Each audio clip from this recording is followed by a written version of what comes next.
Buen día, Lázaro.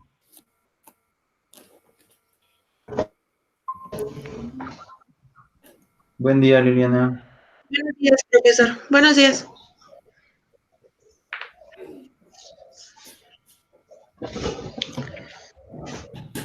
Vamos a esperar un poquito, faltan más compañeros. Claro que sí, abogado. Lo esperamos.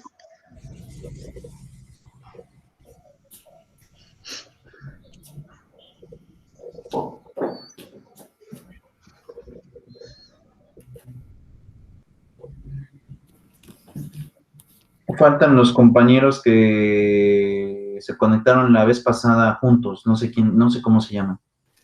Ya, abogado, Creo ya que aquí estamos. ya se Estamos aquí, conectaron. abogado. Ya. Ajá. Es que son ¿Ya? esposos. Ya. Sí, pero ya se conectaron. Hola, abogado, buen día. Ya estamos aquí, somos Ismael y Esmeralda. Ok, buenos días, chicos. ¿Son de Tlaxcala ustedes? Sí, abogado, también de aquí de Tlaxcala. ¿De la capital de Tlaxcala? Sí, de la capital, abogado. Ok, Lázaro, ¿tú también eres de la capital? No, aquí de cerca de San Juan Huatzingo, cerca de Zacatelco. De Ah, Puebla a Tlaxcala está Zacatelco. sí, Zacatelco sí lo ubico, porque ahorita estoy dando clases para una universidad de allá. Ah, bien. Sí, por ahí estamos. Está A un bien. ladito está una comunidad que se llama San Juan Huatzingo, donde se dedican a hacer pan de fiesta. Ah, mira, Aquí estamos, sí. conozco bien esos rumbos de Tlaxcala. Qué bueno, abogado. Bueno, litigo allá, pues también tuve en mi juventud, bueno, ya no soy joven, ya soy adulto, pero No. en aquellos años tuve varias novias de allá, de Tlaxcala, de Santo Toribio, de Alzayanca, Ah, ya. no es de Tizaco, es de Huamantla y Guamantla. de Cuanalá, cerca de, o antes de San Luis Telocholco y después de San Marcos Contla. Aquamanala. Ajá, exacto. Aquamanala, sí. ¿Por qué Ahí, no se por quedó ahí. por acá, abogado? Pues todavía no me caso, sigo soltero, pero me recuerdo a esos años, ya tiene mucho tiempo que viajaba yo para allá, pero conozco bien esas regiones y toda la vía corta, y bueno, ahora como doy clases en Zacatelco, pues también me voy por vía corta y me integro por ahí a Zacatelco y bueno, ubico bien, pero bueno, también como llevo asuntos en Tlaxcala, pues de repente me bajo a Santana a comer, me gusta mucho comer en Santana, en el mercadito que está al lado de la presidencia municipal o del Palacio Municipal, Ay, Sí. sí. se come riquísimo, riquísimo, o ya cuando voy a Ciudad Judicial de allá de Tlaxcala, pues ya, hay otra, hay un lugar donde venden, comida, enfrentito de Ciudad Judicial de allá, no recuerdo ahorita cómo se llama el municipio, y ahí son puros puestos, bueno, lugares de comida y también se come rico, aunque Bien. creo que la mayoría de veces voy a Santana. Qué bueno, abogado. A ver qué día nos invita cuando venga usted a postular por acá. Sí, Sí, sería bueno. un día que esté por allá, los invito. Y si no, ahorita que entreguemos a audiencias, cuando tenga yo aquí en Puebla, pues también les Sí, invito. Que al sería final muy de bien. cuentas, Puebla Gracias. y Tlaxcala no está muy lejos, ¿eh? Le Este, agradeceríamos muchísimo. Nos hace no, falta. no está muy lejos, estamos como a unos, ¿qué? 40 minutos, Sí, más o 45 minutos, Sí. menos. Sí, muy cortito, es muy cortito, pero sí, con mucho gusto, los invito, no hay ningún problema en eso. gracias. Sí. Bueno, ya tenemos a José Esteban, nada más creo que entonces me falta un alumno, ¿verdad? El otro Víctor compañero, Hugo. Víctor Hugo, creo que falta Ujú. Víctor Hugo, ¿de acuerdo? Bueno, Sí. Sí. chicos, bueno, ojalá se conecte Víctor Hugo rápido. Bueno, hoy, chicos,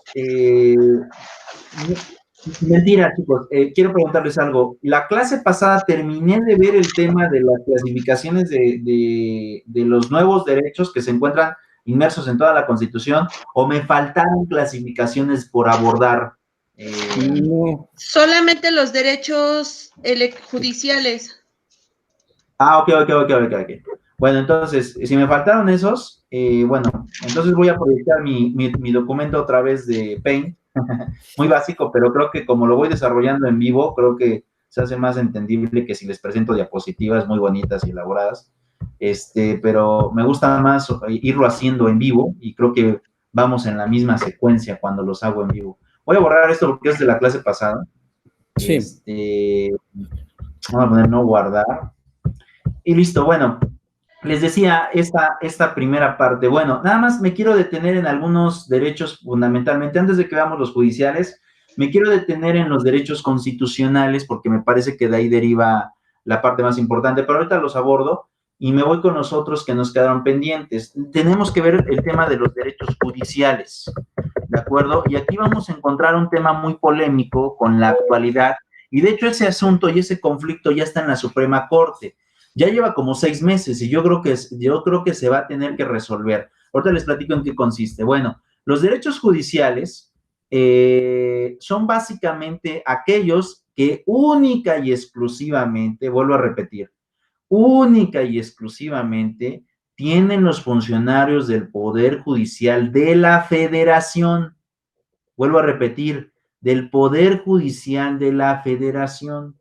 Los trabajadores o funcionarios que trabajan para los tribunales de justicia de los estados no tienen estos derechos. Es decir, los jueces estatales de Tlaxcala, de Puebla, de Veracruz, de la Ciudad de México, no gozan de estos derechos. Solamente los jueces federales, ¿de acuerdo?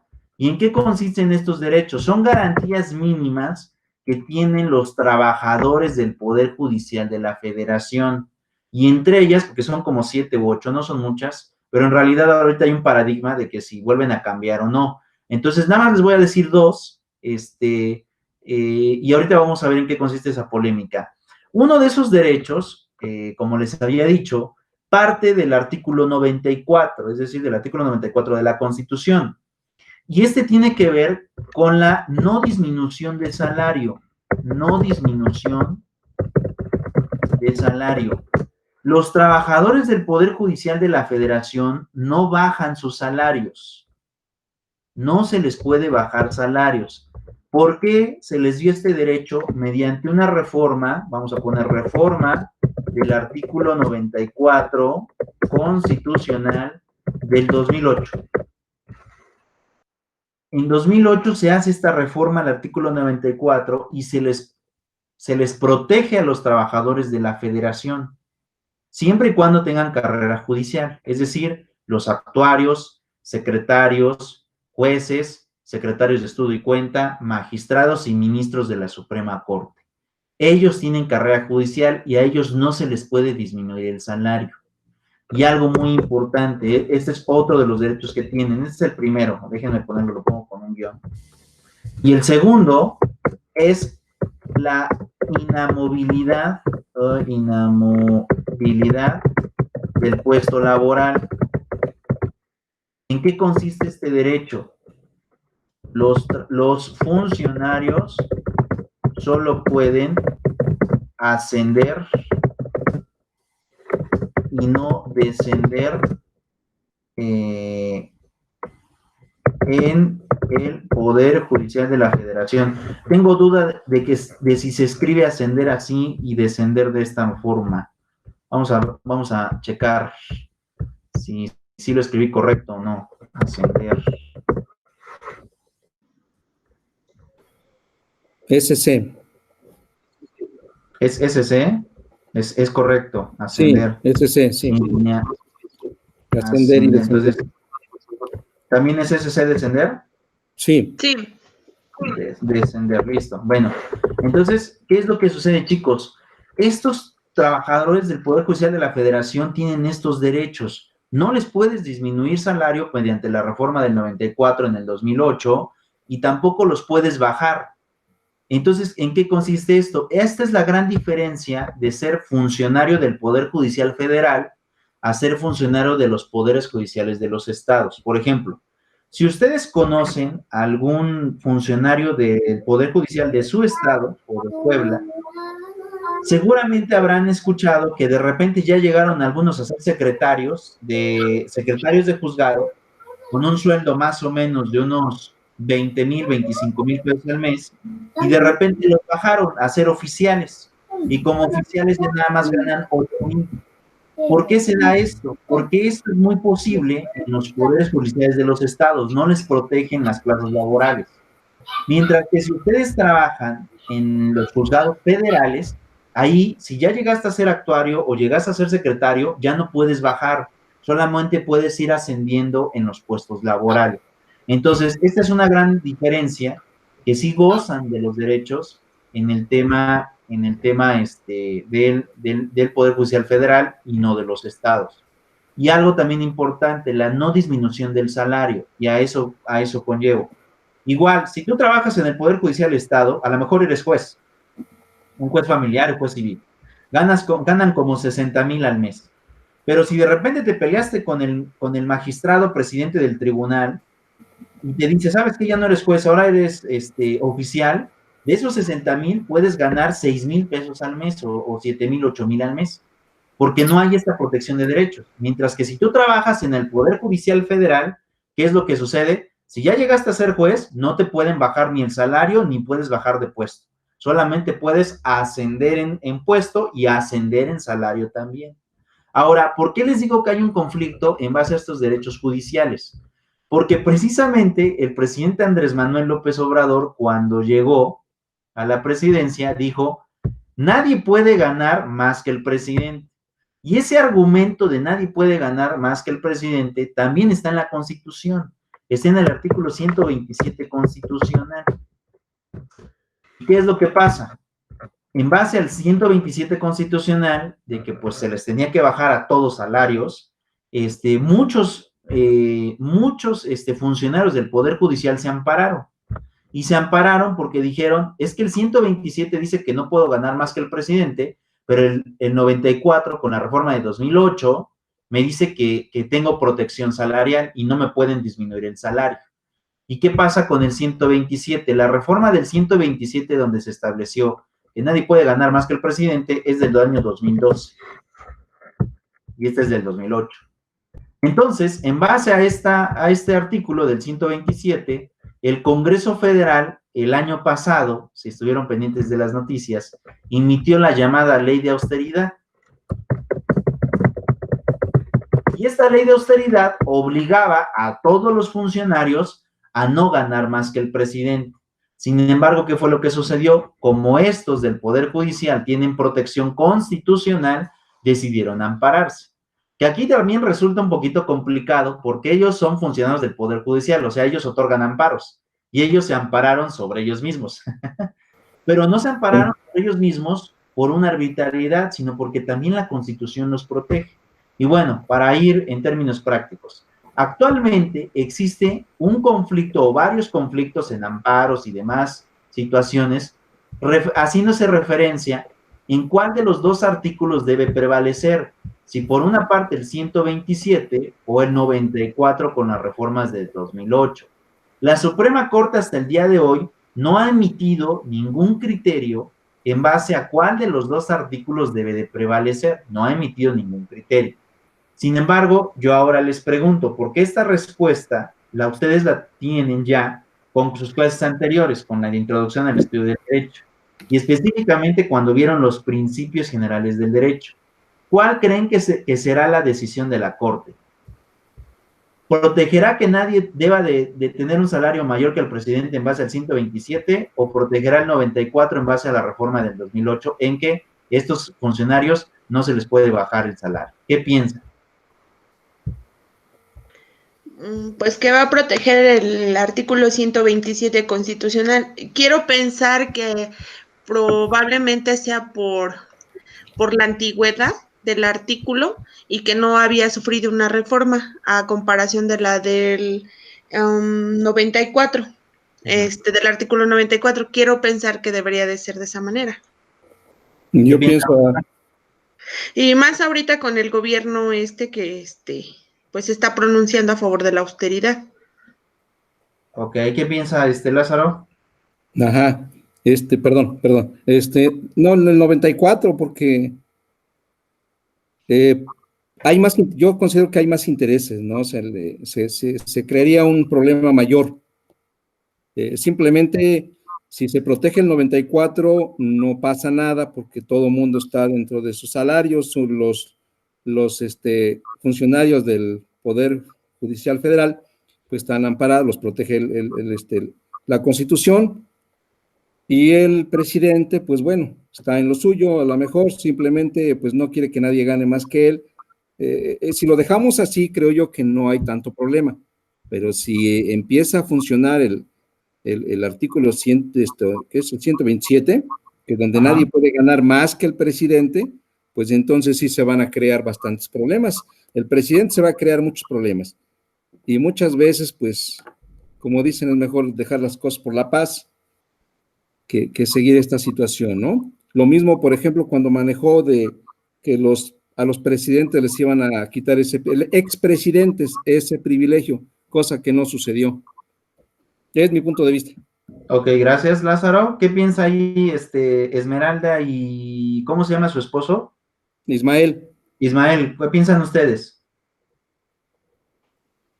Pues igual creo que estaríamos protegidos con el 94 por la no disminución del salario, pues obviamente estamos protegidos ellos, y el 127 pues es más actual. No sé si realmente pues es bueno que siga esa ley o no. Como dice don Ernesto, pues habría muchos problemas y mucha gente que estaría en contra de.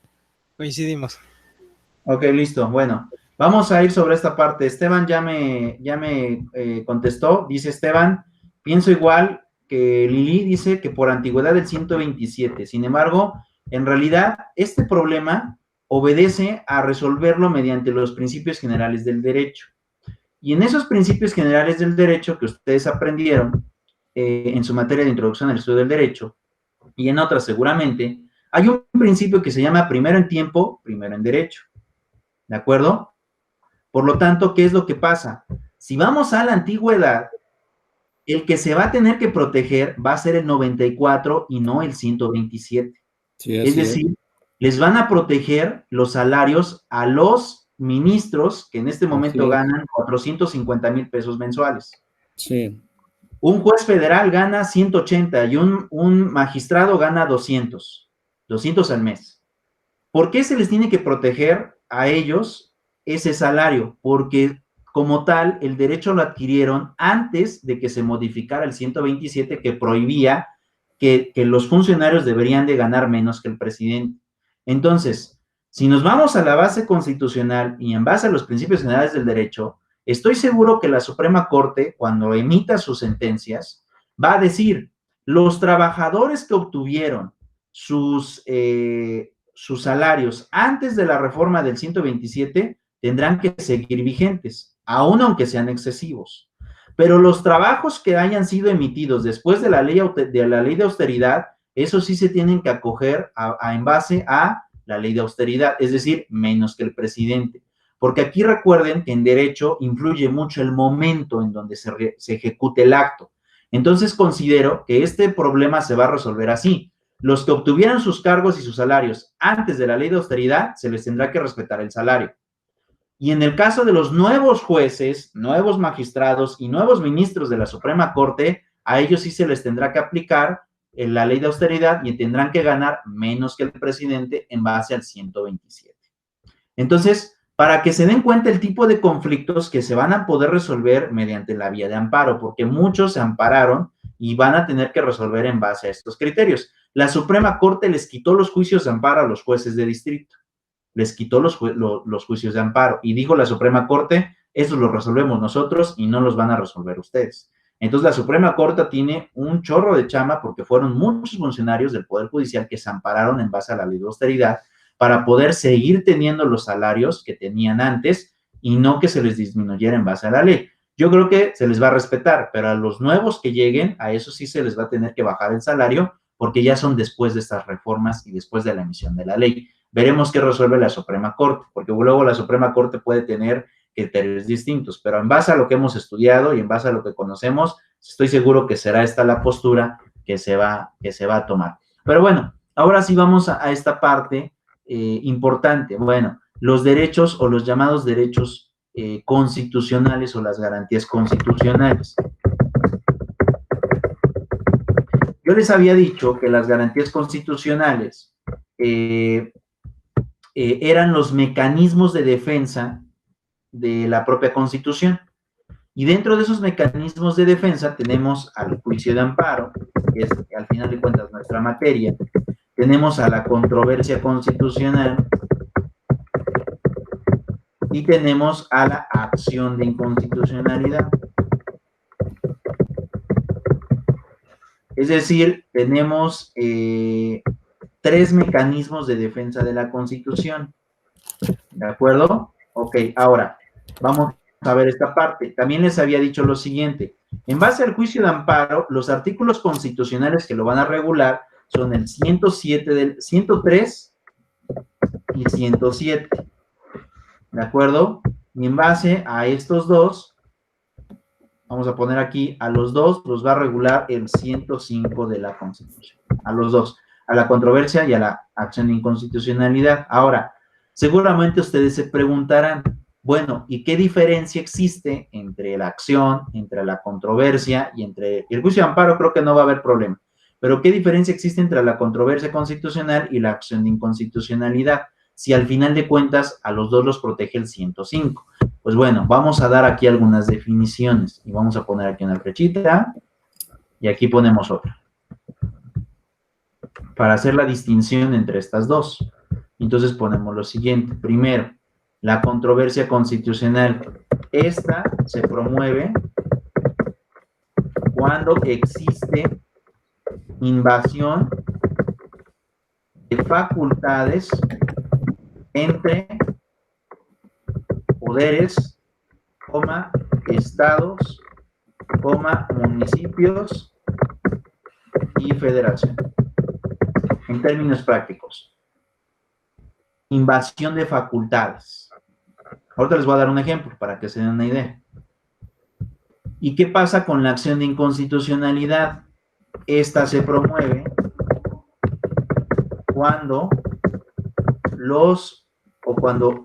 cuando los congresos o legislativos emiten una ley que resulta violatoria de la Constitución.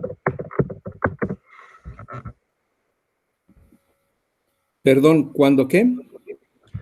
La acción de inconstitucionalidad se promueve cuando los congresos o legislativos emiten una ley que resulta violatoria de la Constitución. Gracias. Es decir, ¿los congresos pueden emitir leyes inconstitucionales? La respuesta es sí. Sí pueden emitirlas. Y dos, cuando existe el problema aquí entre facultades o en esferas de poder entre los estados, municipios y la federación. Ahorita les doy un ejemplo de cada uno. ¿De acuerdo? Vamos con creo que el más visible. Piense, y ese es reciente. Una ley federal que puede resultar contraria a la Constitución. Les voy a dar una, que ya la Suprema Corte resolvió. ¿Y ustedes se acuerdan de la ley de seguridad interior de Peña Nieto?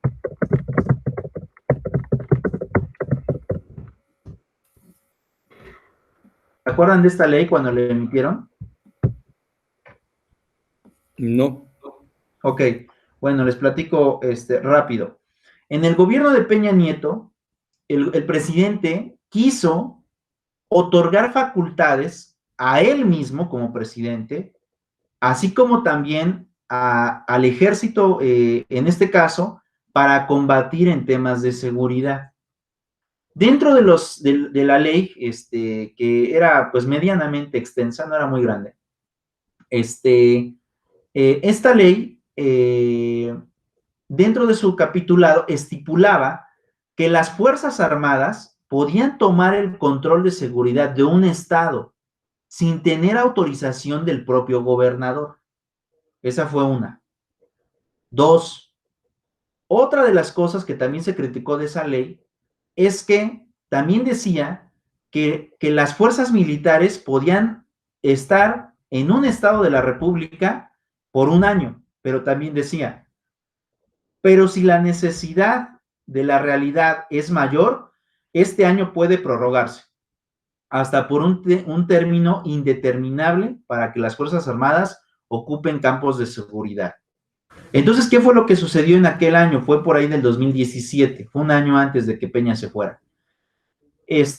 Cuando la logró sacar el presidente Peña, fue muy criticada esta ley, porque el Congreso Federal, que en su mayoría era priista, apoyó la propuesta del presidente y dijo, pues la ley tiene que hacerse, y la logró publicar, la publicaron. Obviamente los demás partidos políticos y los demás, las demás diputados que no estuvieron de acorde o a favor de esta ley, se inconformaron. ¿Y cuál es el medio que te permite inconformarte? Te lo permite en este caso el propio 105 constitucional, y te dice, aquella minoría del Congreso que no estuvo de acuerdo en la emisión de la ley es la que puede promover la acción de inconstitucionalidad. Ahora, ¿cuántos diputados se necesitan para poder promover, o cuántos diputados o cuántos senadores se necesitan para poder promover la acción de inconstitucionalidad? Se necesita el 33% del Congreso para promover la acción de inconstitucionalidad. O sea, ¿por qué la Constitución te dice que es una minoría? Pues básicamente porque también comprende la propia Constitución que la mayoría decidió emitir una ley inconstitucional, la mayoría de diputados y senadores decidió emitirla. Entonces, si una minoría de los demás partidos está inconforme, puede promover la acción de inconstitucionalidad y al final que la resuelva la Suprema Corte. Pero sí te pide un porcentaje, y en este caso el porcentaje es del 33% del Congreso.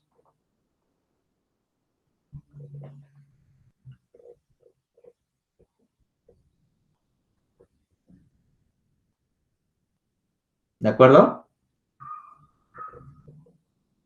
Sí, está bien. Sí, abogado. Listo, ahora vamos a la parte. Entonces, 33% del Congreso para promover la acción de inconstitucionalidad. Cuando se emite una ley que resulta inconstitucionalidad, que resulta inconstitucional, esta minoría de diputados y senadores puede promover la acción de inconstitucionalidad.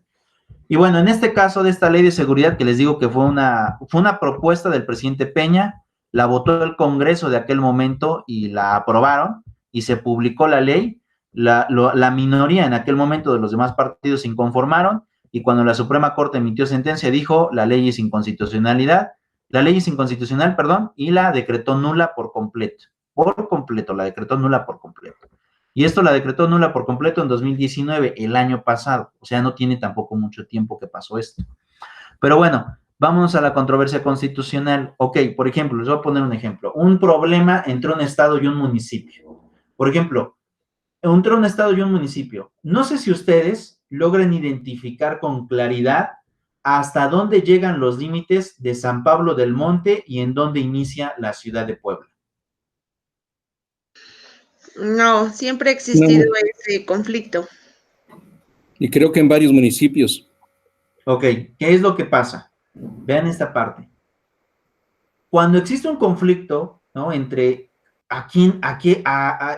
si esta calle le pertenece al municipio de Puebla o esta calle le pertenece a un municipio del estado de Tlaxcala, pues hay como que problemas en las facultades. ¿Por qué hay problemas en las facultades? Porque aquí habría que ver quién les va a brindar de servicios, quién les va a brindar de seguridad, quién les va a recoger basura, etcétera. Todo lo demás que implica tan solo una calle, ¿no? Luz eléctrica y todo lo demás.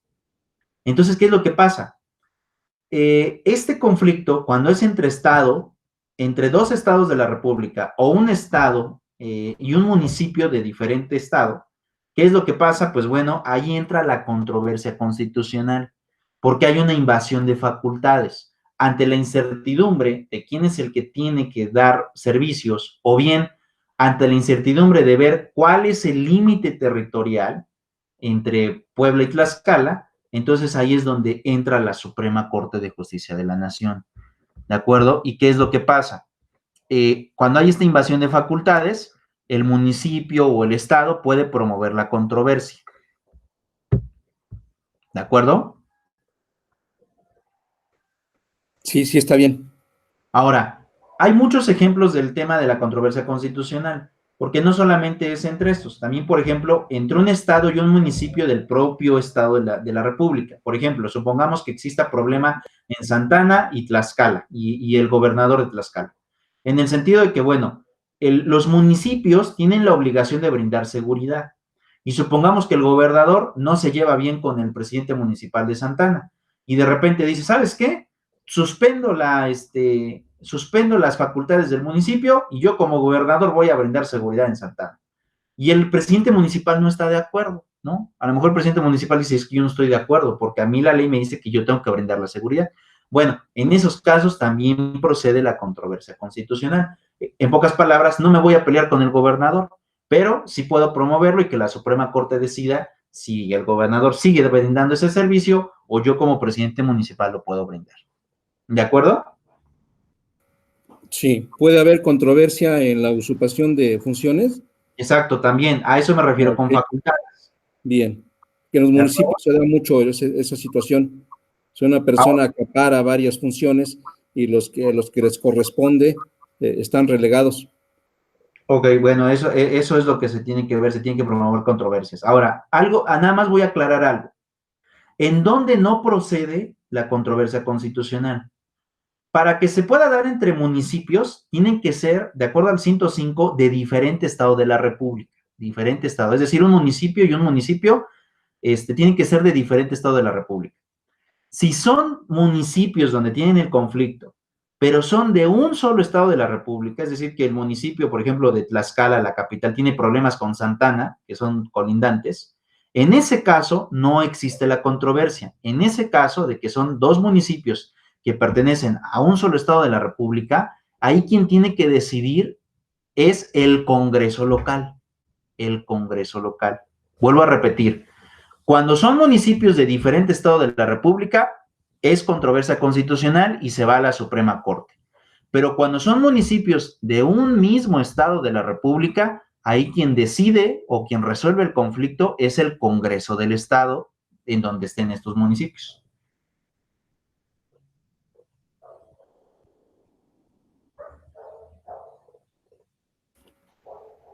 Sí.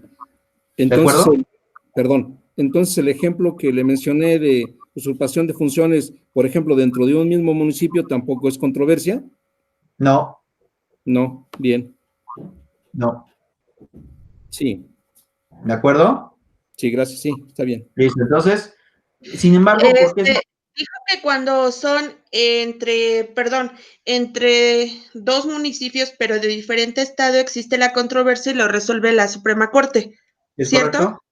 Es correcto. Y cuando son de el mismo estado, lo resolverá el Congreso local. Exacto. Gracias, abogado. Exacto. Cuando hay problemas entre dos municipios, pero son del mismo estado de la República, ese conflicto lo tiene que resolver el Congreso local. Cuando son dos municipios de diferente estado de la República, ahí se va a la Suprema Corte.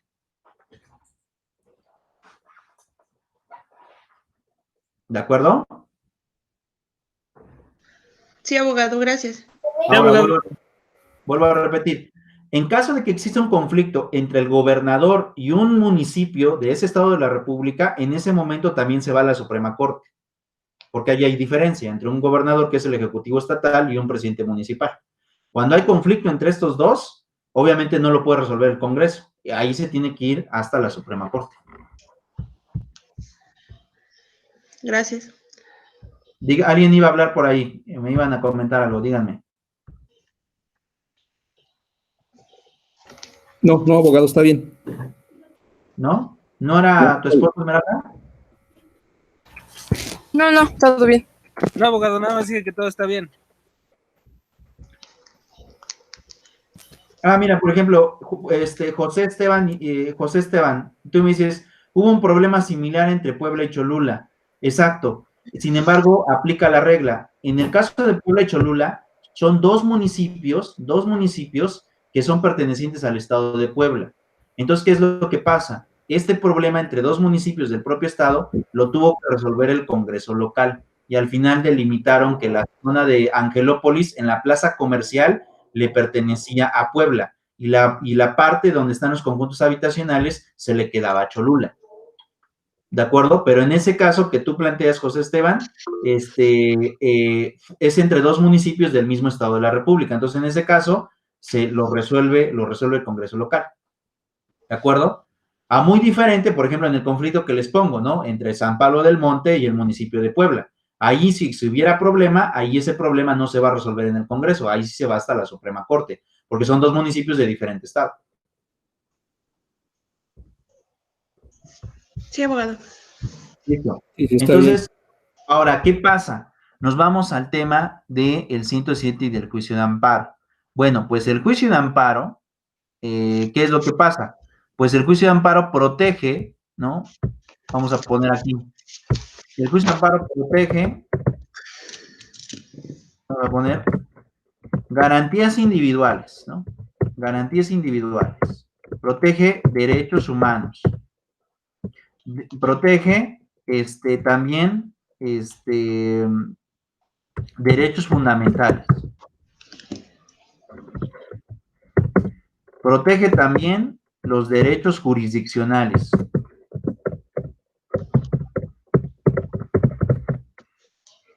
Y protege también los constitucionales, las garantías constitucionales. No, perdón, los derechos judiciales, me equivoqué. Los derechos judiciales. ¿De acuerdo? Todo eso protege el juicio de amparo. Garantías individuales, derechos humanos, derechos fundamentales, jurisdiccionales y judiciales. ¿De acuerdo? Ahora, ustedes se preguntarán, ajá, pero hay una clasificación de derechos que no nos ha dicho, que hace un ratito me comentaron, que son los político-electorales, ¿no? Los derechos o los derechos político-electorales. Ok, político-electorales. Bueno, aquí sí voy a hacer una aclaración. Los derechos político-electorales, chicos, esos no los va a proteger el juicio de amparo. Esos no los protege el juicio de amparo. ¿Por qué no los protege el juicio de amparo? Porque existe una reglamentación y leyes específicas para el tema electoral. Y aparte habría que recordar lo siguiente. En materia electoral, quien resuelve a nivel federal es el Tribunal Federal Electoral del Poder Judicial de la Federación. Tribunal Electoral del Poder Judicial de la Federación. Y a nivel estatal, quien resuelve estos problemas son los tribunales electorales de los estados. ¿De acuerdo? Y en base a las leyes en materia electoral, es por eso que como existen autoridades diferentes, leyes diferentes para la materia electoral, estos no van a ser protegidos en el juicio de amparo. Entonces, eso apréndanselo desde ahorita. En materia electoral hay tribunales y leyes especiales. Y el juicio de amparo no protege en materia electoral. En materia electoral protege solamente, en el juicio de amparo solamente protege garantías individuales, derechos humanos, derechos fundamentales, derechos jurisdiccionales y derechos judiciales.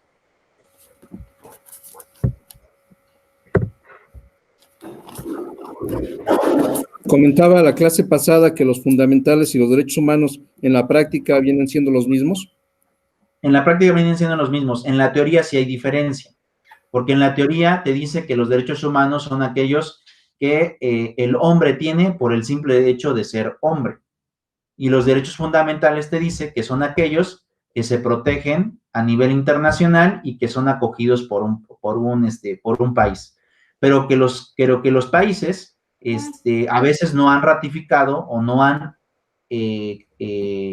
celebrado tratados en base a ciertos derechos. Por lo tanto, esos no pueden protegerse. Y en el caso de los derechos humanos te dice, son exactamente los mismos. Los tenga o no protegidos un gobierno, deben de protegerse para los ciudadanos. Entonces, en el discurso o en la teoría sí existe esa diferencia, pero en la práctica normalmente se piden como lo mismo. En la práctica se piden como lo mismo, pero en la teoría sí existe esa diferencia. Sí, ¿De acuerdo? Gracias. Sí, gracias, abogado. Okay. Listo. Entonces, bueno, esto quiero que lo tengan muy en claro. En materia electoral no procede el juicio de amparo. Para la materia electoral hay leyes especiales y tribunales especiales. En materia electoral. ¿De acuerdo? Sí, sí, está bien. Ok. Sí, está bien, abogado. Ahora, en base a esto, pues bueno, tenemos que eliminar esto y vamos a poner uno nuevo. Sí lo puedo borrar, ¿verdad? Sí, sí, está bien.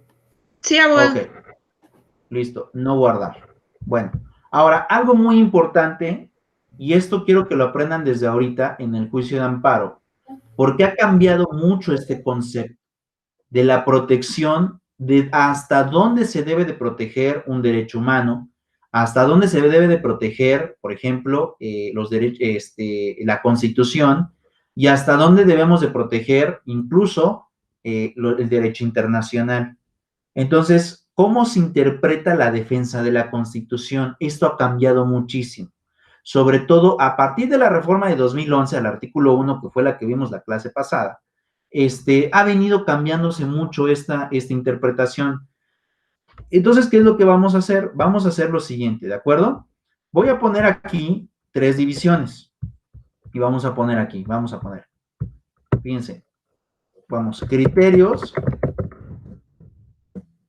del Poder Judicial Federal para resolver conflictos.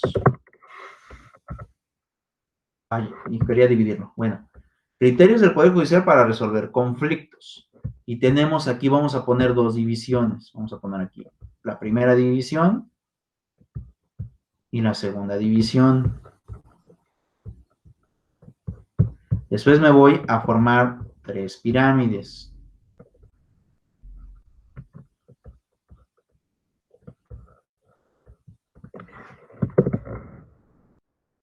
La hago otra vez.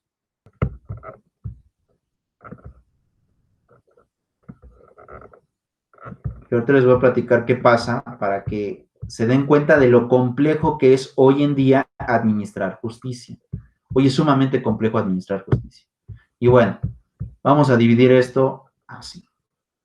No, eliminar, suprimir. Vamos a dividir esto en las 3, porque al final de cuentas tienen las 3. Una,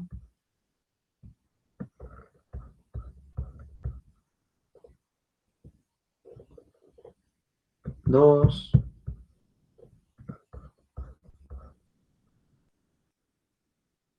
3, 4 y 5. Bueno, vamos a ver. En todas va a estar primero la Constitución. En todas. Como la máxima y cúspide. Constitución.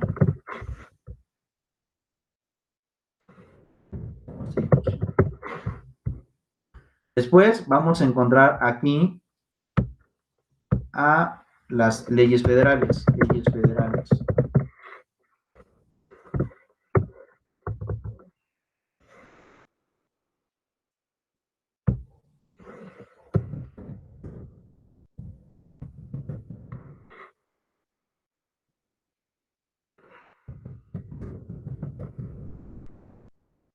Después a los tratados internacionales. Aquí no va a caber, pero lo vamos a poner aquí. De punto internacionales.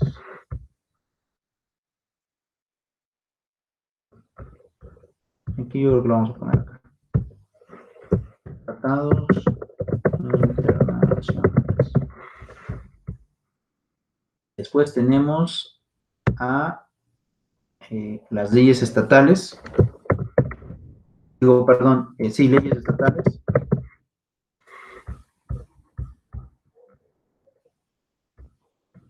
Vamos a poner aquí.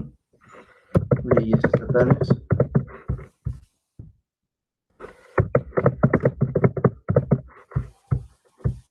Vamos a poner aquí. Leyes municipales.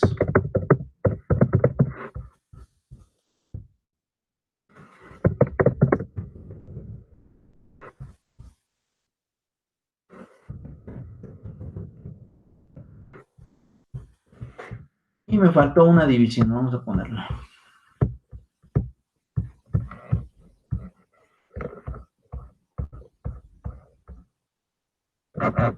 Y al final vamos a tener a los reglamentos.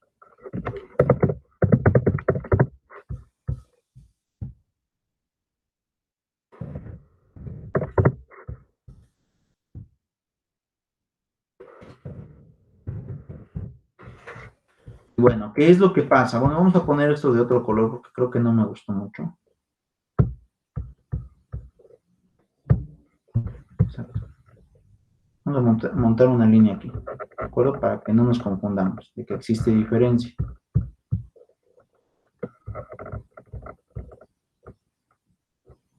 Vale, bueno. ¿Qué es lo que pasa? Ahora sí quiero que me pongan mucha atención porque seguramente, estoy segurísimo que por ahí les enseñaron algo que ya es pasado, ya es viejo. Y les digo esto porque me pasa con todos los grupos, en donde pues hay como que les enseñan algo que en este momento está obsoleto. No sé por qué, pero bueno, esto implica pues bueno, también que hay que estarse actualizando constantemente. Y ahorita les voy a romper el paradigma. Primero, la primera parte, de acuerdo, esta primera forma para poder proteger o resolver conflictos lo vamos a llamar control constitucional.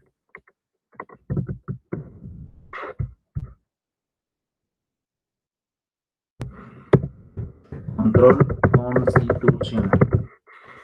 ¿De acuerdo? Y el control constitucional está protegido en el artículo 133 de la Constitución.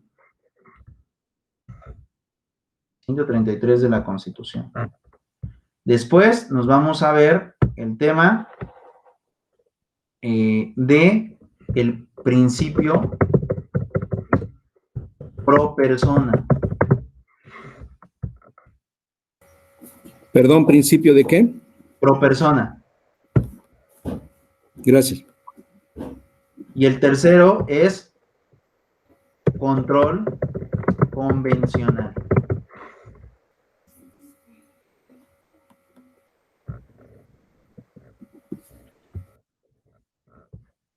Entonces, el primero, vuelvo a repetir, control constitucional, el segundo, principio pro persona, y tercero, control convencional. Ahora, yo les hago la pregunta, fíjense, ahorita voy a irme a buscar, pero les hago la pregunta, chicos. ¿Qué vale más, la Constitución o un tratado internacional? De acuerdo a la Constitución. Ambos están a la par. No, de acuerdo a la Constitución, pues es primero la Constitución, no hay más. Pero sí, parece que en la debería de práctica, ser así. Perdón, Lili, si quieres hablar, habla, perdón, Perdón. adelante. Se supone que debería de ser así porque hay una supremacía constitucional, incluso nos los han enseñado como usted lo manifestó, pues la pirámide de como, ahorita como usted nos lo está manifestando, Constitución, leyes federales y así, ¿no? Pero realmente con las participaciones que ha tenido México en los tratados internacionales, parecería que encuentran una igualdad en la aplicación. No sé si estoy equivocada. Ok, ¿qué piensan los demás? Pues sí, en la práctica parece que así es, ¿no? La Constitución, pues no hay más, es la máxima autoridad o la máxima que tenemos, y de ahí se rige todo lo demás, todos los demás códigos. Pero parece que en la práctica ya los tratados internacionales se están poniendo a la par con la Constitución. Eso es lo que tenemos entendido. Obviamente, pues no litigamos, es lo que hemos escuchado, pues, en teoría y en las clases, ¿no? Ok, gracias. ¿Quién más? Igual solo sabemos que la Constitución pues es la máxima. Los tratados internacionales, como dice mi compañero Ernesto, pues sí ya se están poniendo a la par, pero insisto que la Constitución es la primera, la que rige a todas las demás. Ok, vamos a ir aclarando algunas cosas. Lo que dijo, ¿quién es Lili? Sí, a sus órdenes, abogado. Ok, lo que dijo Lili, en base a que la Constitución y el Tratado Internacional están a la par, es una verdad cierta, pero pasada. ¿Por qué les digo que es cierta pero pasada? Porque ese fue un criterio de la Suprema Corte del año 2007. 2007. Antes de la reforma al artículo 1. Y ese criterio de la Suprema Corte, en aquellos años, en 2007, nos estipulaba que la Constitución tenía el mismo orden de igualdad que un tratado internacional. Sin embargo, tiempo después, la Suprema Corte cambió el concepto y dijo, esto ya no, es decir, no están a la par. Por ahí de 2010, sale un criterio que se llamó precisamente control constitucional, y nos dice y nos estipula que en materia de sistema de justicia siempre se debe de respetar el orden que está en el artículo 133 de la Constitución. Y en el artículo 133 de la Constitución me dice que primero es la Constitución, después las leyes federales o las leyes del Congreso de la Unión, y hasta en tercer término, porque dice, y los tratados internacionales, hasta en tercer término. Entonces, ¿qué es lo que pasa? La Suprema Corte ha venido cambiando el concepto en base a las diferentes reformas. Por eso les repetía, en el 2007 había este criterio de que eran iguales. Después, en 2010, dijeron que no, que se tenía que respetar la redacción del 133. Y en eso básicamente consiste el control constitucional. Entonces, ¿qué es lo que pasa? El control constitucional me estipula que lo primero es la Constitución, en segundo término, las leyes federales, hasta en tercer término, los tratados internacionales, en cuarto término, las leyes estatales, y en quinto término, en cuarto, en quinto, las leyes municipales, y en sexto término, los reglamentos. Es decir, esta es la jerarquía del control constitucional en base al artículo 133 de la Constitución. ¿Pero qué creen? En 2011 reforman el artículo 1 de la Constitución y vuelven a cambiar el criterio de el 133. Y entonces aquí vamos a irnos a, pues, donde salen los criterios, que es a la página del Semanario de la Federación.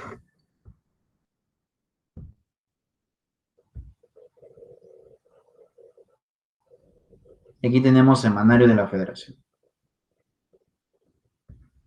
Vamos a poner aquí, solamente jurisprudencias. ¿De acuerdo? Pro persona. ¿En qué consiste el principio pro persona?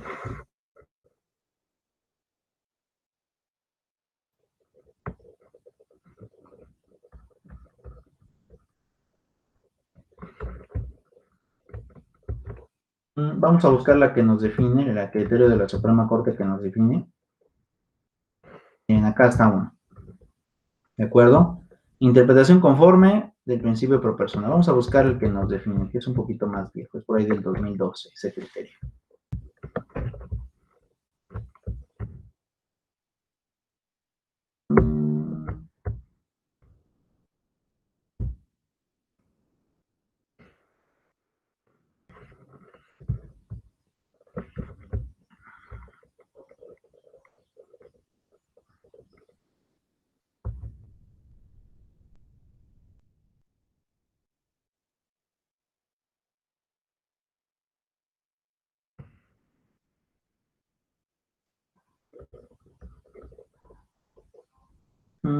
Es este. Este es el criterio. Aquí tenemos el principio pro persona. Y este criterio nos cambia el paradigma que teníamos del control constitucional. Y esto, de alguna forma, quiero que lo tengan muy presente porque se ha ido modificando todavía más en base de cómo deben de aplicar, cuál norma es la que debe de resolver un conflicto en materia judicial. No sé si alguien me puede apoyar con la lectura de este criterio. Dice principio pro persona. Quiero que pongan mucha atención en esta parte porque dice, es un criterio de la primera sala de la Suprema Corte y es un criterio jurisprudencial de orden constitucional en base al principio pro persona. ¿Alguien que me ayude, chicos? Dice, principio pro persona, criterio de selección de la norma de derecho fundamental aplicable, de conformidad con el texto vigente del artículo 1 constitucional, modificado por el decreto de reforma constitucional, publicado en el Diario Oficial de la Federación 10 de junio de 2011, en materia de derechos fundamentales, el ordenamiento jurídico mexicano tiene dos fuentes primigenias: A, los derechos fundamentales reconocidos en la Constitución Política de los Estados Unidos, y B, todos aquellos derechos humanos establecidos en tratados internacionales de los que el Estado mexicano sea parte.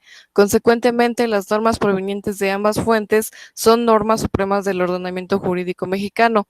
Esto implica que los valores, principios y derechos que ellas materializan deben permear en todo el orden jurídico, obligando a todas las autoridades a su aplicación y en aquellos casos que sea procedente a su interpretación. Ahora bien, en el supuesto de que un mismo derecho fundamental esté reconocido en las dos fuentes supremas del ordenamiento jurídico, a saber, la Constitución y los tratados internacionales, la elección de la norma que será aplicable en materia de derechos humanos atenderá a criterios que favorezcan al individuo o lo que sea denominado principio pro persona, de conformidad con lo dispuesto en el segundo párrafo del artículo 1 constitucional, según dicho criterio interpretativo, en caso de que exista una diferencia entre el alcance o la protección reconocida en las normas de estas distintas fuentes, deberá prevalecer aquella que represente una mayor protección para la persona o que implique una menor restricción. En esta lógica, el catálogo de los derechos fundamentales no se encuentra limitado a lo prescrito en el texto constitucional, sino que también incluye todos aquellos derechos que figuran en los tratados internacionales ratificados por el Estado mexicano. Ok, entonces tenemos esta primera parte. En pocas palabras nos dice, solo en materia de derechos humanos, lo aclaro, solo en materia de derechos humanos, cuando existe un conflicto entre la Constitución y un tratado internacional, vuelvo a repetir, solo en materia de derechos humanos, cuando existe un conflicto entre la Constitución y el tratado internacional, entonces, en este caso, se debe de aplicar aquel que sea más favorable para el gobernado. Se debe aplicar aquel que sea más favorable para el gobernado.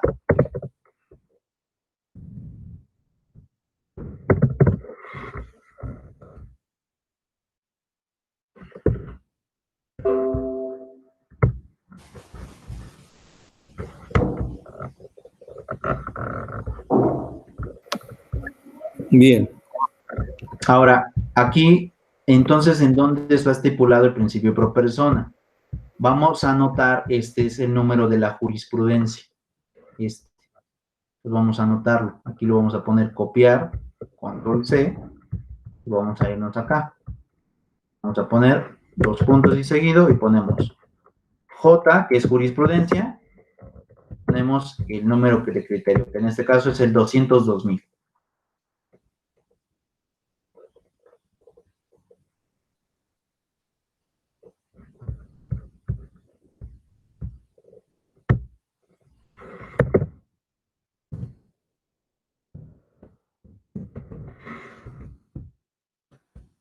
Entonces, ténganlo presente. Cuando existe conflicto entre un derecho que debe de protegerse entre la Constitución y el Tratado Internacional, aquí no hay de que esta vale más o vale menos por regla general. Aquí simplemente se debe de aplicar aquella que sea más protectora del derecho humano. Si es más protectora la Constitución, entonces aplicas la Constitución. Si es más protector el Tratado Internacional, pues aplicas el Tratado Internacional. Perfecto, sí, está bien. ¿De acuerdo? Solo en este caso de derechos humanos se igualan, o sea, tendrán el mismo valor y se aplicará la más viable para proteger al gobernado. Es que no es que se igualen en realidad, no se igualan, simplemente se debe de escoger entre cuál es más favorable y ese es el que se elige. O sea, nunca se van a igualar. simplemente Exacto. se va a buscar la más viable. Exacto. ¿Estoy bien? Ah, bien, Exacto. gracias. Sí. Es correcto. Entonces, ahí qué es lo que pasa, de los dos se debe de aplicar uno, pero se tiene que elegir aquel que sea más protector del derecho humano. En eso consiste el principio pro persona. ¿Vamos bien hasta acá, chicos? Sí, sí, está bien, abogado. Sí, sí, abogado. Ahora, entonces, como les decía, el 133 de la Constitución ha tenido modificaciones de interpretación, porque el control constitucional me dice que lo tengo que aplicar así tal cual como es, ¿no? Es decir, como está aquí, control constitucional. Pero ya con las diferentes reformas que han tenido la Constitución y con los criterios de la Suprema Corte me ha dicho, ¿sabes qué? Pero en estos casos tienes que aplicar ciertas reglas diferentes. Entonces, en materia de derechos humanos, el principio por persona consiste en defiende el más protector. Defiende el más protector. ¿De acuerdo? Sí. Y ese es el que tienes que aplicar, el más protector. Ahora, vamos con con el último. Tenemos el control convencional. Vamos a poner acá. Quitamos este.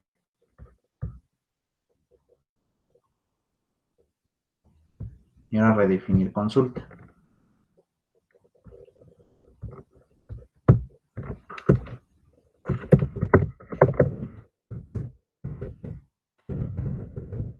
Pues convencionalidad, vamos a poner convencionalidad. Control difuso, como también le conocemos nosotros. Igual es un criterio de 2012, no tardó mucho tiempo.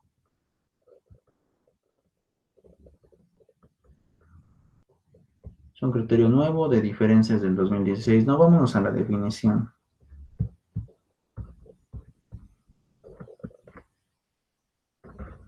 También fue por ahí del 2012, no tardó mucho en salir.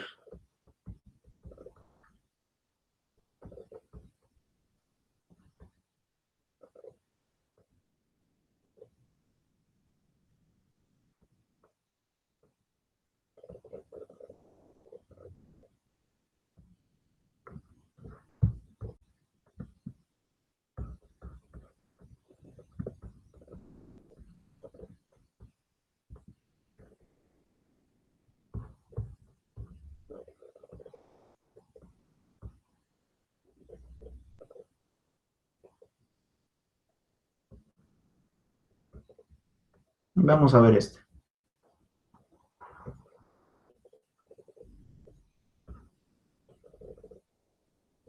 Ok, listo. Tenemos esta primera parte, igual. Control convencional, igual es emitido por la primera sala, es jurisprudencia y es de orden constitucional. Vamos a ver en qué consiste ahora este principio de control convencional. El control de constitucionalidad es este de constitucionalidad, ese control de constitucionalidad es chicos, el control constitucional, 133. ¿De acuerdo? Pero esta jurisprudencia también me habla acerca de la convencionalidad. Bueno, vamos a ver cómo define la convencionalidad y ahorita regresamos. ¿Alguien más que no sea el que leyó hace un momento me puede apoyar con la jurisprudencia, por favor?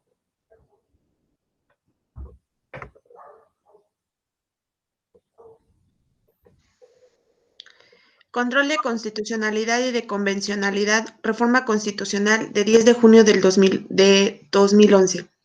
Mediante la reforma publicada en el Diario Oficial de la Federación el 10 de junio del 2011, se modificó el artículo 1 de la Constitución Política de los Estados Unidos Mexicanos, rediseñándose la forma en la que los organismos del sistema jurisdiccional mexicano deberán ejercer el control de constitucionalidad con anterioridad a la reforma apuntada de conformidad con el texto del artículo 103, fracción primera de la Constitución Federal. Se entendía que el único órgano facultado para ejercer el control de constitucionalidad lo era el Poder Judicial de la Federación, a través de los medios establecidos en el propio precepto. No obstante, en virtud de la reformado del texto artículo 1 constitucional, se da otro tipo de control, ya que se estableció que en todas las autoridades del Estado mexicano tienen la obligación de respetar proteger y garantizar los derechos humanos reconocidos en la Constitución y en los tratados internacionales de los que el propio Estado mexicano sea parte. Lo que también comprende que el control de convencionalidad, por tanto, se concluye que en este sistema jurídico mexicano actual, los jueces nacionales, tanto federales como del orden común, están facultados para emitir pronunciamiento en respecto y garantía de los derechos humanos reconocidos por la Constitución Federal y por los tratados internacionales, con la limitante de que los jueces nacionales, en los casos que se someta a su consideración distintos de las vías directas de control previstas en la norma fundamental, no podrán hacer declaratoria de inconstitucionalidad de las normas generales, pues únicamente los órganos integrantes del Poder Judicial de la Federación, actuando como jueces constitucionales, podrán declarar la inconstitucionalidad de una forma por no ser conforme con la Constitución a los tratados internacionales, mientras que las demás autoridades jurisdiccionales del Estado mexicano solo podrán inaplicar la norma si consideran que no es conforme a la Constitución Federal o a los tratados internacionales en materia de derechos humanos.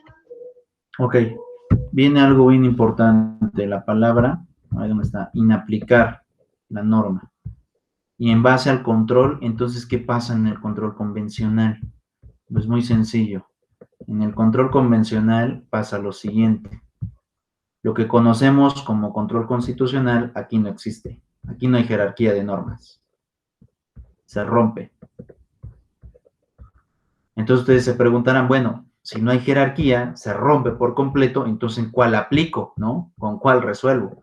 Pues bueno, vamos a poner control convencional. No existe jerarquía. Todas las normas valen por igual y debe aplicarse la que resulte más protectora del derecho humano.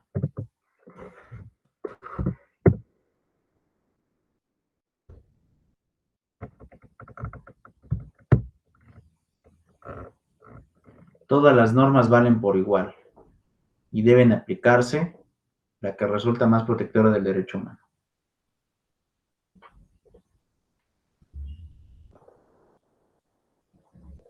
Aquí se rompe lo que aprendimos con Introducción al Estudio del Derecho, en donde nos decían, es que hay una jerarquía, aquí no, aquí en la convencionalidad te dice, aquí rómpela, aquí no hay jerarquía, aquí simplemente se tiene que proteger o se tiene que aplicar la que resulte más protectora de un derecho humano. Inaplicas jerarquías. Bien.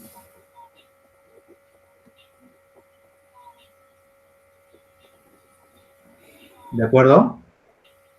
Sí. Entonces, en el principio pro persona es entre Constitución y tratado. La Exacto. que más me convenga o la que más me proteja es la que voy a aplicar. Pero en el control convencional, como su nombre lo dice, la que más me convenga dentro del catálogo de jerarquía de leyes. Exacto. Yo voy a aplicar la que más me proteja.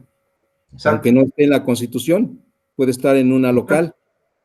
Ajá.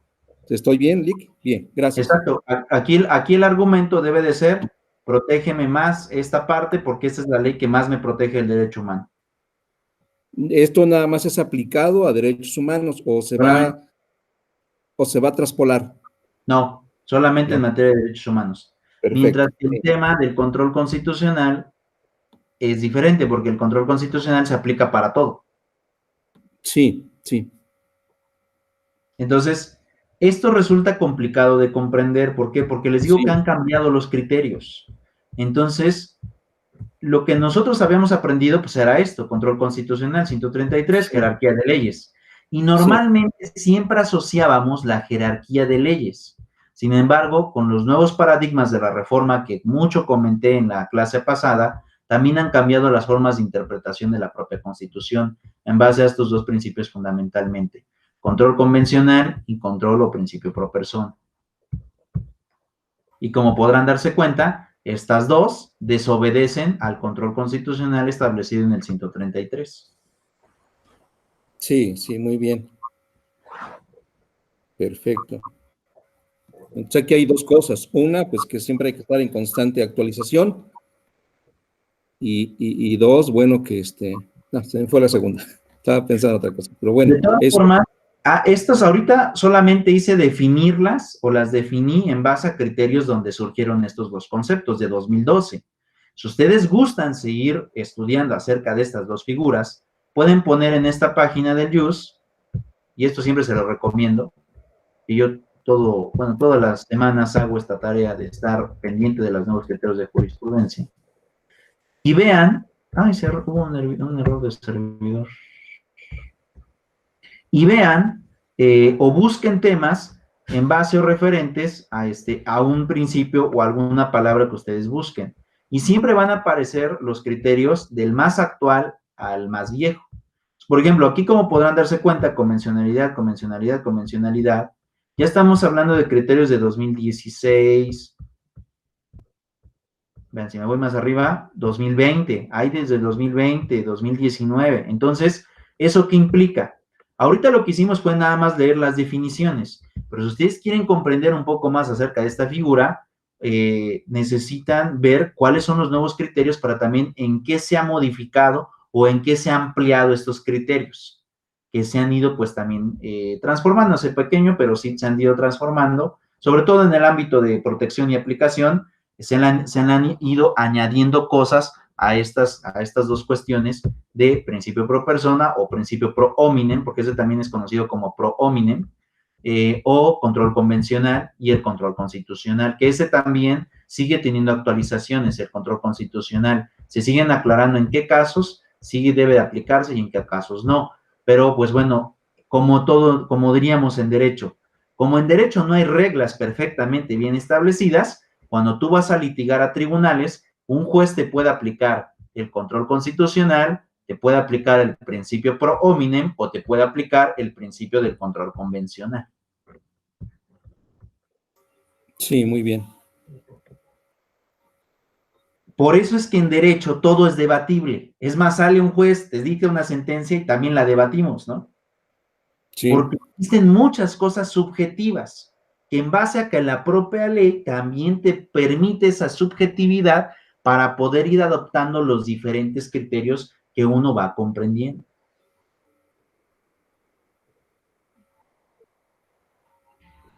Perfecto. Tenemos que saber interpretar las leyes. Así es. Ahora, aquí voy a hacer algo, nada más, algo importante. ¿De acuerdo?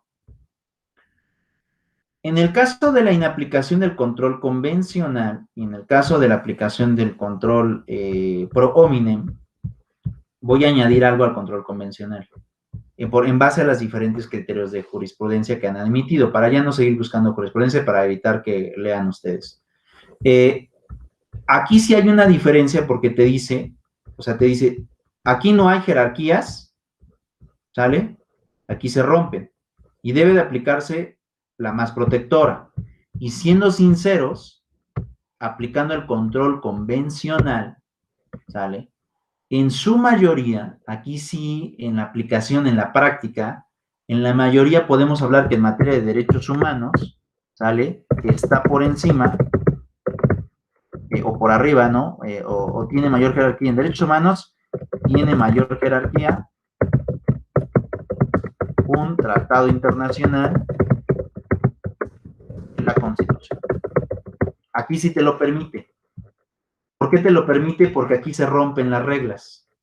Aquí sí podemos hablar que un tratado está por arriba de la Constitución, pero vuelvo a repetir, solo y únicamente en derechos humanos, no en otras cosas, solo y exclusivamente en derechos humanos. Por ejemplo, ¿por qué les digo solo y exclusivamente en derechos humanos? Por ejemplo, ahorita el tratado de TIMEC, ¿no? El tratado de libre comercio. ¿Un tratado de libre comercio puede estar por encima de la Constitución? La respuesta es no. ¿Por qué no? Porque un tratado de libre comercio nada tiene que ver con derechos humanos. Por lo tanto, en este caso del TIMEC, aplicas el control constitucional. Primero la Constitución, luego las leyes federales y hasta en tercer término el tratado internacional. Pero si hablamos de un conflicto en materia de derechos humanos, aquí tenemos dos criterios. Porque el convencional me dice que se rompe la regla. Debo de aplicar el más protector de derechos humanos, pero siempre resulta que el más protector, pues es un tratado internacional. O bien me pueden aplicar el principio pro hominem, en donde existe un conflicto entre la Constitución y un tratado internacional por un derecho humano, y al final la autoridad tenga que decidir si aplica la Constitución o aplica el tratado internacional. Entonces, como podrán darse cuenta, los tres son diferentes, no son lo mismo. Los tres son diferentes. Y los tres se aplican y se interpretan de manera diferente también. No sé si lograron comprenderme y si yo me di a explicar de la manera correcta o si tienen alguna duda. De manera particular, no, abogado. Está muy entendible. ¿Sí? ¿Los demás? Sí, el control convencional Todo y bien. el... Sí, sí, se entendieron los dos. Sí. Ahora, vuelvo a repetir, ¿cuál se aplica en la actualidad? Se aplican los tres, ¿eh? No vayan a pensar que el control constitucional ya no se aplica. No, sí se aplica. Ahorita les di el ejemplo. El tratado de TIMEC, yo me quiero amparar, ¿qué va a pasar? Pues me van a proteger la Constitución en lugar del tratado. ¿De acuerdo? Pero, o sea, se siguen aplicando los tres. O sea, voy a poner aquí. Se aplican en la actualidad los tres criterios. O sea, ninguno ha quedado en desuso. Ninguno se ha quedado en el pasado. Los tres se siguen aplicando. Los tres. Es más, sobre el control constitucional, que es el 133, les voy a pasar la jurisprudencia. Bueno, no es tesis que te dice que todavía se sigue, los jueces tienen que seguir resolviendo primero en base a la Constitución y no a los tratados internacionales. Ese criterio está muy interesante. Es el 180, 460. 180, 460.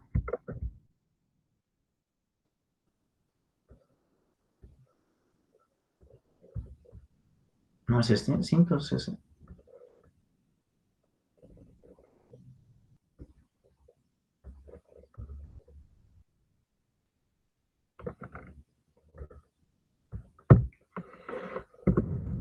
Este 5.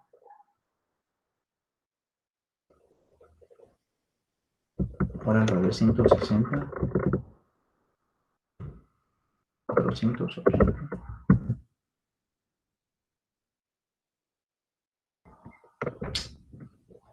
¿Cuál era la tesis? Es que escribió mal el número. Si dice que 960, le faltó el 9, abogado. No, es 160, 480. No, entonces se me olvidó el número. Pues 180, 180, 480. No, se me olvidó el número. Déjenme acuerdo y les paso la jurisprudencia por tarea o se las pongo ahí en el Classroom, ¿de acuerdo? Pero hay una tesis que te dice que se tiene que seguir aplicando. Entonces, ¿qué es lo que pasa? Por eso les puse aquí, en la actualidad se aplican los tres criterios, ¿eh? O sea, seguimos interpretando en base a los tres criterios. Y los jueces siguen resolviendo en base a los tres criterios. Entonces, resulta complicado, sí, pero como les vuelvo a repetir, en derecho no hay algo establecido. Bueno, si hubiera todo establecido algo en derecho, muchos asuntos se resolverían de la misma forma. Y es una realidad que no pasa así. Aunque puedan parecerse los asuntos, se resuelven de manera diferente. Y en base a criterios de los propios jueces. Pero esto es porque existen diferentes criterios y diferentes también facultades para que los jueces tomen sus propias decisiones en base a su propia concepción de derecho. Entonces, aquí hay algo muy importante. Los jueces hoy en día tienen que ser completamente preparados. ¿Por qué?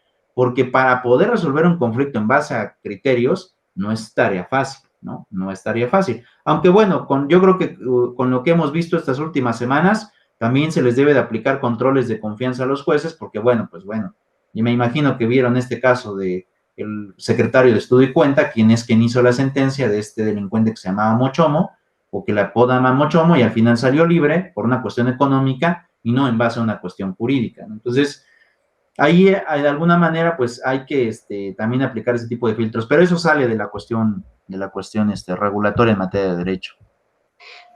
Perdón, abogado, me llama la atención en este asunto, por ejemplo, la solicitud que le hace el presidente a la Suprema Corte de Justicia que emita, bueno, que le da que emita el por qué dejaron ir libre a este delincuente.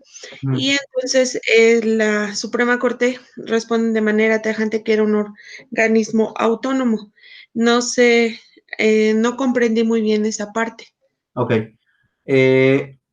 La división de poderes, que fue lo que vimos en la sesión pasada, en cuanto al fenómeno de república y federación, el gobierno actual, de acuerdo a la Constitución, dice que los tres poderes son completamente autónomos e independientes. Es decir, ningún poder depende de otro. Y dos, los tres poderes están en igualdad.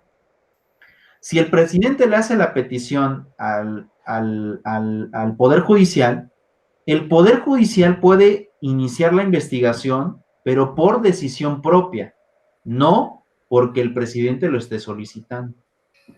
A eso se refería la contestación del Poder Judicial. ¿De acuerdo? Sin embargo, en la realidad, ¿qué fue lo que pasó? El propio Poder Judicial, por propia voluntad, decidió abrir una carpeta de investigación en base a estos funcionarios y actualmente está suspendido prácticamente todo el juzgado. Suspendieron a todo el juzgado y ahorita están los suplentes, llegaron otros suplentes a cubrir esas plazas y ahorita están investigando al juez, que es el que firma la sentencia, al secretario de Estudio y Cuenta, quien redacta la sentencia, a los actuarios, que son los que notifican, a los secretarios de acuerdos, para ver cómo fueron acordando las diferentes escritos y promociones dentro de este juicio, y a los oficiales, que son los que hacen los adelantos de sentencia. Todo el juzgado en este momento está suspendido en ese asunto en particular. ¿Por qué? Porque la Suprema Corte como tal no tiene facultades de investigación. Lo tiene un órgano del Poder Judicial que depende de la Suprema Corte, que en este caso es el Consejo de la Judicatura. El Consejo de la Judicatura es aquel órgano que lleva a cabo las admisiones de funcionarios al Poder Judicial. También está a cargo de suspender o bien de iniciar procedimientos judiciales en contra de los funcionarios que se resulten pues con alguna responsabilidad, así como también de la evaluación del desempeño de los juzgadores y de los juzgados en su conjunto. Entonces, el Consejo de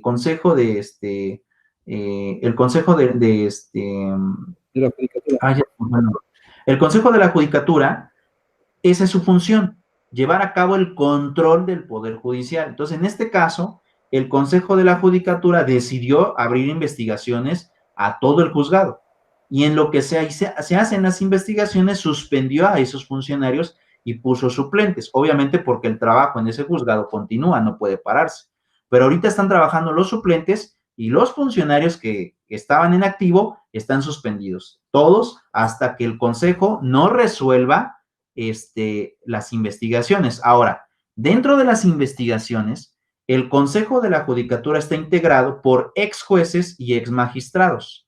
Por lo tanto, aquí sí ellos van a poder ir a revisar la sentencia y en su criterio van a tener que analizar si había facultades jurídicas y legales para poder soltarlo o bien se hicieron maromas jurídicas, como diríamos, o chicanas jurídicas, porque nosotros no utilizamos maromas, utilizamos esa palabra chicanas jurídicas para poder permitir salir. Pero eso, ¿quién lo va a hacer? Lo va a hacer el Consejo de la Judicatura. ¿Por qué puede analizar el trabajo de un juez? Pues porque este consejo está integrado por ex jueces y ex magistrados, es decir, por aquellos que ya hicieron muchas sentencias y ya resolvieron muchísimos asuntos. Por eso es que a ellos se les da esa facultad de poder revisar lo que hacen otros, porque estos pues ya tuvieron o ya estuvieron en esos cargos y ahora les toca supervisar el trabajo de los demás. Entonces, en este caso, en específico, ¿qué se está esperando? Que el Consejo de la Judicatura determine si había cuestiones legales para dejarlo ir, o bien si hubo corrupción legal para el caso del funcionario en concreto. Ahora, el Consejo de la Judicatura no solamente va a revisar el tema de la sentencia, también está facultado el Consejo de la Judicatura para revisar cuentas personales de los magistrados, y también está facultado para pedir información, en este caso a Hacienda o a instituciones bancarias, o incluso al propio, a los propios registros públicos de propiedad de los estados, para que le remitan información sobre ciertos funcionarios. Entonces, este órgano es muy completo, porque tiene muchas facultades precisamente para no permitir corrupción. Y estoy seguro que en este momento no solamente va a leer la sentencia para ver si había o no facultades o no, sino también va a mandar a pedir informes si es que las cuentas de los funcionarios sufrieron depósitos o movimientos bancarios a otras instituciones, y seguramente va a pedir cuentas de eso también el Consejo de la Judicatura. Entonces, pues bueno, hasta ahorita habría que esperar. Habrá que esperar si es que, cuál es el proceso de toda la investigación de este Consejo de la Judicatura, que depende de la Suprema Corte de Justicia. No sé si aclaré la duda, Lili. Muchas o si tengas otra duda. No, muchas gracias, muy claro, gracias. Dice Víctor Hugo, importantísimo los criterios de hoy, dice, por las abrumadoras evidencias de corrupción. Bueno, también habría que aclarar algo muy importante, y esto también esto es algo que siempre les digo a mis alumnos cuando les doy en primer semestre. A ustedes no les di de primer semestre, pero sí les pido que sean muy objetivos en esta parte, y les voy a decir por qué. Nosotros los abogados no pensamos igual que la persona común y corriente. ¿Por qué? Porque las personas o los ciudadanos piensan en base a la lógica, mientras que los abogados, en el ejercicio profesional, nosotros no pensamos con lógica, nosotros pensamos con lógica jurídica. Les pongo este ejemplo por lo siguiente. ¿Qué es lo que pasa con las llamadas que se hicieron entre el abogado y la mamá de este delincuente? Para la ciudadanía que piensa con lógica, diría, pues para nosotros es suficiente que es corrupción. Eso pensará la ciudadanía. Nosotros como abogados no podemos pensar así. Nosotros como abogados tenemos que decir, vamos a ver, primero, si las intervenciones de los celulares fueron legítimas. Porque si no fueron legítimas, entonces esas grabaciones se van a nulificar. ¿Por qué se van a nulificar? Porque no hubo autorización primero para poder intervenir. 2, si hubo autorización para poder intervenir, entonces, ¿qué tenemos que analizar? El contenido de la sentencia. Y nosotros tenemos que ir agotando todos esos recursos legales antes de poder decir si hay corrupción o no. Por eso es que les digo que nuestra lógica no puede ser igual que la de las demás personas. Nosotros ocupamos lógica jurídica, y lo que hacen las demás personas es ocupar la lógica. Y existe una gran diferencia entre estos dos pensamientos. Es como, por ejemplo, le voy a poner otro caso. Si agarran a una persona por trata de personas, por lenón, por padrote, ¿y qué es lo que pasa? ¿Qué es lo que pasa? La ciudadanía va a decir, no, pues ¿sabes qué? Es un delincuente, debe de ir a la cárcel, pensando en su lógica. Nosotros como abogados, ¿qué tenemos que hacer? Pues primero, a mí la Constitución me dice que mi cliente, aún y a pesar de que esté en la cárcel, es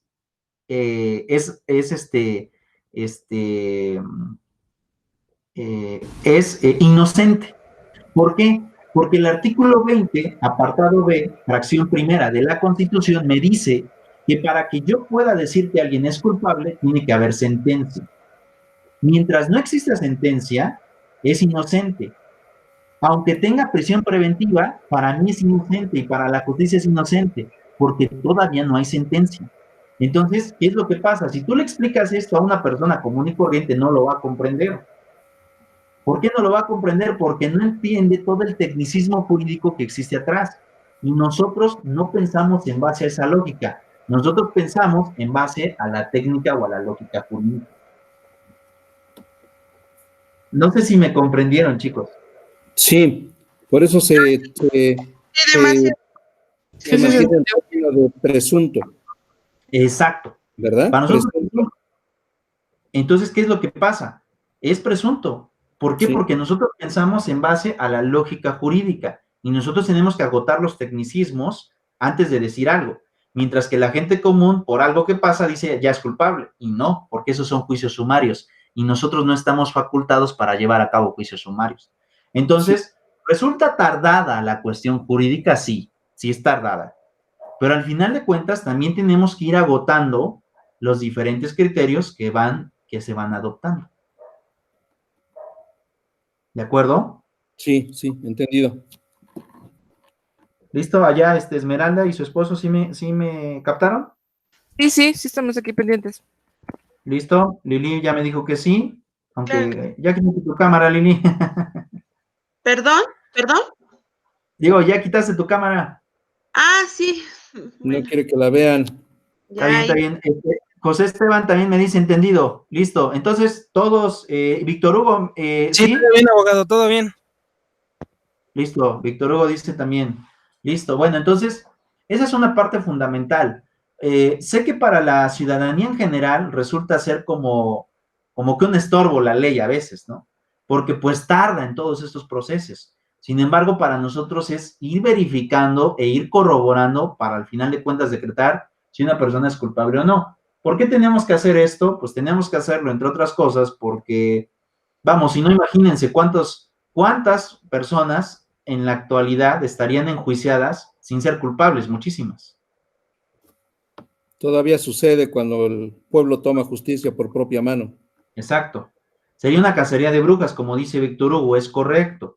Aparte, recuerden, históricamente nosotros en México, muchos políticos han ocupado el sistema judicial para venganzas políticas, aunque no sean culpables las personas. Entonces, ahora como hay toda esta protección de derechos, precisamente es para eso, para ir evitando los diferentes abusos de poder que sí se cometían en el pasado y que hoy también se cometen, pero resulta ser más complicado el que se puedan realizar este tipo de cosas, ¿no? Como que hay más filtros y eso va impidiendo que también los propios políticos se atrevan a cometer este tipo de conductas. Seguramente lo sigue habiendo, seguramente lo siguen existiendo, pero es como más difícil, porque ahora hay más cosas que te permiten poder defenderte ante este tipo de arbitrariedades, ¿no?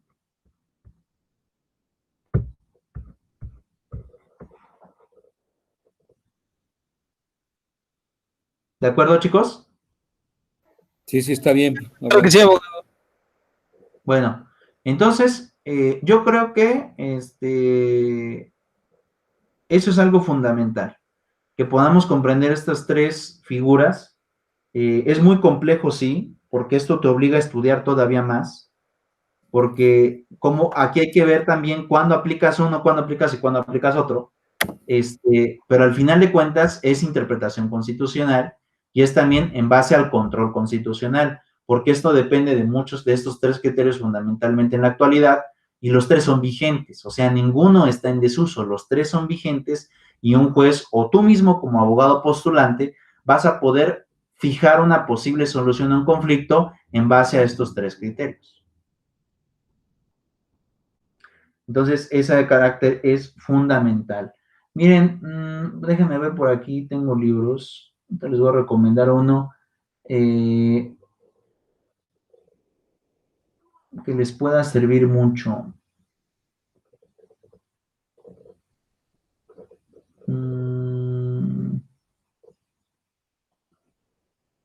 Bueno, si no les paso los títulos por... Bueno, sí, a ver, si quieren anotar, les paso un libro que me parece fundamental y seguramente les va a ayudar a ustedes mucho, chicos. No sé si lo quieran anotar. Por favor, abogado. Sí, adelante. No es caro, ¿eh? Cuesta como 80 o 90 pesos original el libro. O sea, creo que es accesible, ¿no? Sí, está accesible. Tomando en cuenta que hay libros muy, muy caros, pero 80, 90 pesos. El libro se llama Introducción al Estudio del Derecho.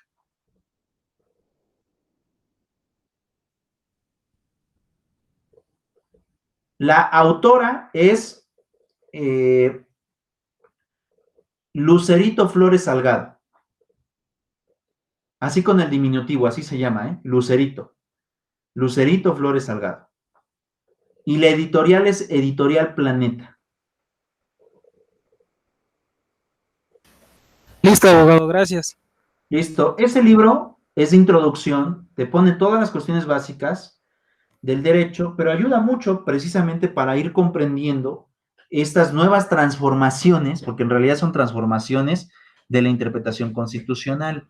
Y otro que me gusta mucho, que es del juicio de amparo, pero en el caso del juicio de amparo no les voy a recomendar ese. Déjenme aquí, que tengo aquí un relajito en mi oficina.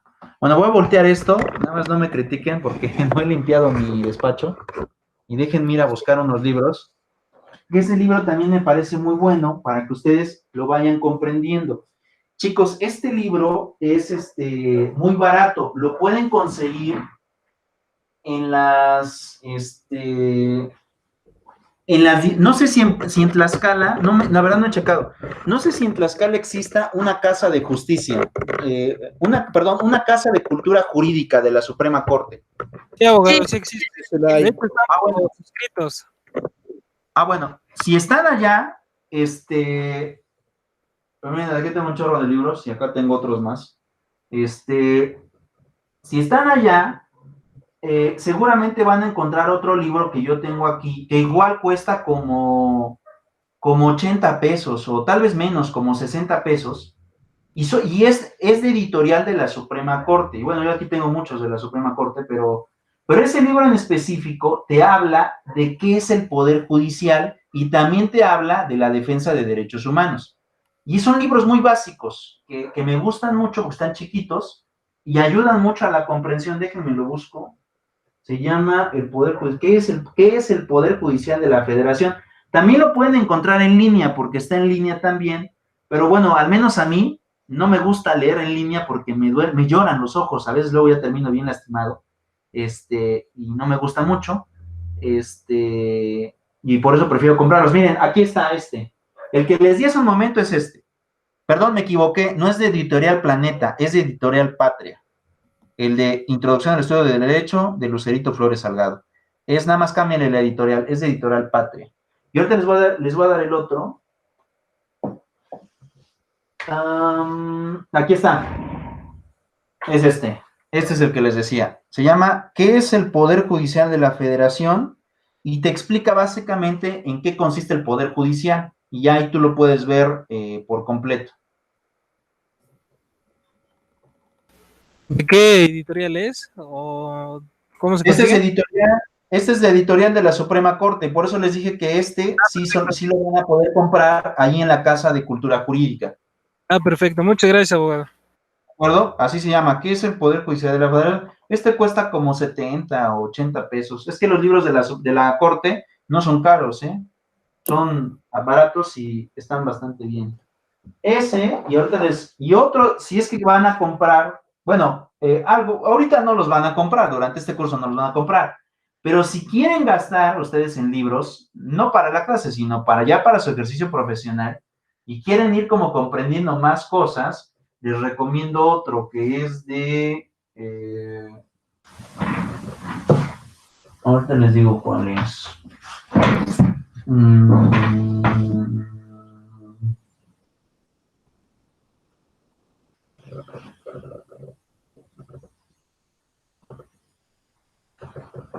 Es que es uno... Bueno, otro libro que es obligadísimo para nosotros son los del juicio de amparo, precisamente, del doctor Burgoa Orihuela, del doctor Burgoa. No lo veo acá, pues lo he de tener en mi casa, pero no lo veo aquí, pero bueno. Doctor, el autor es Burgoa Orihuela. El libro se llama Juicio de Amparo, precisamente. Perdón, ¿el autor? Burgó Orihuela, así se llama. Ignacio Burgó Orihuela, así se llama. Ignacio Burgó Orihuela es el autor, y la editorial es Porrúa, y el libro se llama Juicio de Amparo, precisamente. Ahora, aquí seré sincero, chicos. Burgó Orihuela nos enseñó el Juicio de Amparo desde cuando empezó prácticamente. O sea, es un libro de un autor que murió por ahí de la época, de principios de los 2000. Ya es un autor ya viejo. Actualmente el amparo ha cambiado mucho, pero las bases fundamentales del amparo sí se siguen basando en lo que explica Burgoa. Entonces, pues bueno, si ustedes llegan a comprar un libro, es más, hasta les voy a recomendar algo. Ya no hay libros nuevos de esas ediciones de Burgó Orihuela. Porrúa los tiene, pero Porrúa los tiene pues un poquito sobreestimados de precio. Son libros, bueno, tendrían ustedes que checarlo, pero al final de cuentas no cambia mucho, porque hay como 9 ediciones de ese libro, 9 ediciones. El maestro ha ido, o fue modificando mucho esa obra, pero si compran la que sea, yo creo que no va a haber problema, porque al final de cuentas son las bases del Juicio de Amparo. Y ayuda mucho leer a Burgoa. Yo creo que un libro de Burgoa ahorita de andar como por los 500 pesos si lo compran nuevo. Les seré sincero, yo cuando estudié, pues cuando yo estudié ya estaba muerto el autor, o sea, ya ni vivía. Y no lo compré nuevo, en aquella época no lo compré nuevo, lo compré en un local de libros usados, y creo que el libro me costó como 50 pesos, me costó. Y ahí lo tengo, aquí lo tengo. Pero son libros, como ya son de autores viejos, que ya no tienen actualizaciones, pues ya es decisión de ustedes si lo consiguen nuevo, lo pagan nuevo, o a veces hay, por ejemplo, aquí en Puebla hay como algunos locales de libros usados, y yo lo compré en uno de ellos, me costó muy barato. Entonces, no sé si allá en Tlaxcala existan algún lugar así, o si lo tienen que comprar nuevo, ahí sí desconozco.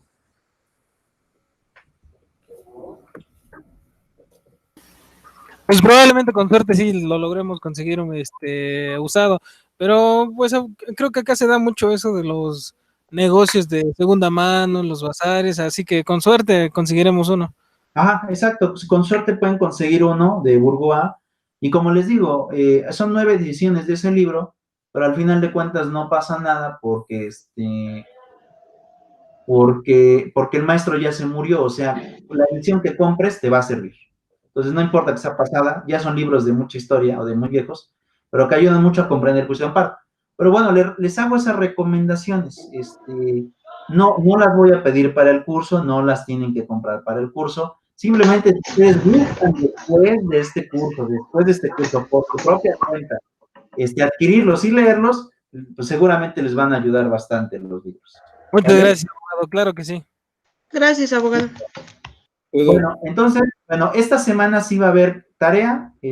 La tarea se las doy el día lunes, y yo creo que hasta aquí dejo la sesión del día de hoy. ¿Está bien? Esta semana que pasamos no hubo tarea. No, esta Sí, semana abogado, no, pero esta semana sí, ¿sale? El lunes la subo. Perfecto, sí, gracias, abogado. Gracias, Cuídense. abogado. Nos vemos. Gracias, que tengan buen fin de semana, un fuerte abrazo. Fuerte abrazo a todos, compañeros. Igualmente a todos. Compañeros, una pregunta. Adiós. Mande, Compañeros, mande. Diga usted. para mañana es la tarea de Derecho Económico, ¿eh? Sí, Sí. sí. Ahora pues, cuídense mucho, un abrazo. Oiga, de lo de derecho económico, nada más es contestar las preguntas que puso ahí, ¿no? No, dice una síntesis basándose en las preguntas. Claro, hay que hacer los tres, O sea, hoy antes de las 12 o mañana. Mañana. Lo revisé en la noche y faltaban 2 días. Ah, bueno. Sí, mañana. Ok. Bueno, gracias. Un saludo a todos. Un abrazo. Dale, adiós, buen día. Sí, adiós.